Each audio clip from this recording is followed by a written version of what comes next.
4 bare walls. This was Cork's third round of questioning about the death of Jubal Little that day, and was the most formal so far. The first interview had taken place at Trickster's Point while the techs were processing the crime scene. It had been Sheriff Marcia Dross herself who'd asked the questions. Cork was pretty sure nobody really thought then that he'd killed Jubal Little. Marcia was just trying to get a good sense of what had gone down. It wasn't until he told her that he'd sat for 3 hours while Jubal died that she gave him a look of incomprehension, then of suspicion. The second interview had been conducted an hour and a half later in her office back at the department. Ed Larson had been present for that one.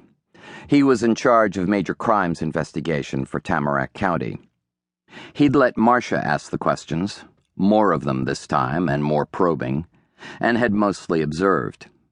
At the end of that round, he'd asked if Cork was hungry and would like something to eat or drink. Cork wanted nothing, but he said yes anyway.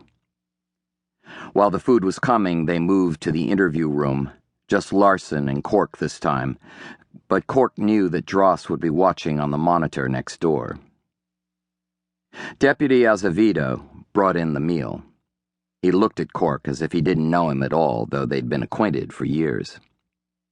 "On the table," Larson told him, and the deputy set the tray down and left. "Go ahead and eat, Cork," Larson said. "I just want to look over a few of my notes." He pulled a small notepad from the inside pocket of his sport coat. Larson always looked and dressed more like a college professor than a cop. He had gold wire-rimmed glasses and wore honest-to-God tweed jackets with patches on the elbows. He was nearing 60, more than a half-dozen years older than Cork, and still had an enviable head of hair that was a distinguished silver black. He was already on the force when Cork first joined as a deputy more than 20 years before. They'd become friends, and Cork had a great deal of respect for him and his abilities. As soon as Cork was elected sheriff, he'd put Larson in charge of investigating major crimes.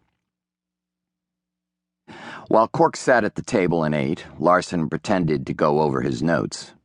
Cork knew that, in reality, Larson was more interested in his appetite, knew that people who'd committed a violent crime were often so troubled by what they'd done that they couldn't eat.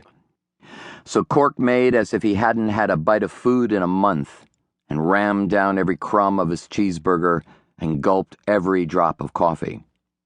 "Thanks," he said when he'd finished. Larson looked up from his notepad, and with his index finger eased his glasses a quarter of an inch higher on the bridge of his nose. It was a gesture he sometimes made unconsciously when he was about to do something that was uncomfortable for him. "Cork, I know you know the drill. I've got to make sure that you understand your rights." "Miranda," Cork said. "Miranda," Larson acknowledged, and went through the litany. "It's official then?" Cork said. "What's official?" "I'm officially a suspect." Larson squinted, a look of pain. "In my shoes, how would you see it?" "I've been in your shoes, and I know how I'd see it, Ed. If our situations were reversed, I wouldn't believe for a moment that you'd killed Jubal Little." "Tell me why, if I were in your shoes, I would have waited 3 hours before trying to get him some help." "I wasn't trying to get him help. He was already dead when I left him." "Okay, so why didn't you go for help as soon as you understood the seriousness of the situation?" "I've told you. Jubal asked me to stay." "Because he was afraid?" "Jubal?" Cork shook his head.